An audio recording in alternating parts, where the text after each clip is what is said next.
ღმერთო ჩემო, 300 ლარიანი ჯარიმა მომივიდა.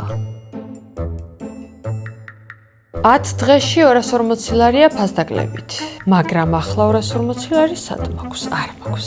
ანუ რადგან ახლა ამ ფასდაკლებით ვერ ვიხდი, გამოდის მომდევნო 20 დღეში 300 ლარის შოვნა მომიწევს. და თუ ეგეც ვერ ვიშოვე, საერთოდ 900 ლარამდე მისამაგდება. იცი რა მინდა რომ გთხოვო, 240 ლარი ხომ არ გექნება? გაუდიშე, აღარ გინდა სესხება. ცოტა ხანში დაგირეკავ.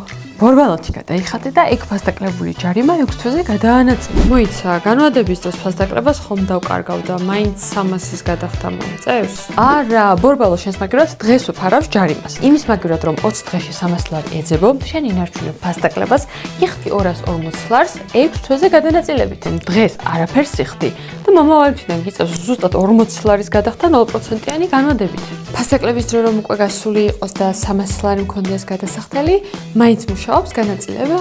კი, რა თქმა უნდა, ფასდაკლების გარეშე ჩვეულებრივად გადაანაწილებ 6 თვეზე. მეტსაც გეტყვი, მარტო ჯარიმებზე კი არა, ბორბალოში ნებისმიერი გადასახადის გადახდა შეგიძლია ეგრე, ნაწილ 0%-იანი დანამატით. ნუ დაკარგავ ფასდაკლებას, გადმოწერე ბორბალო და გადაანაწილე ჯარიმა და ნებისმიერი სხვა გადასახადი ჭკვიანურად.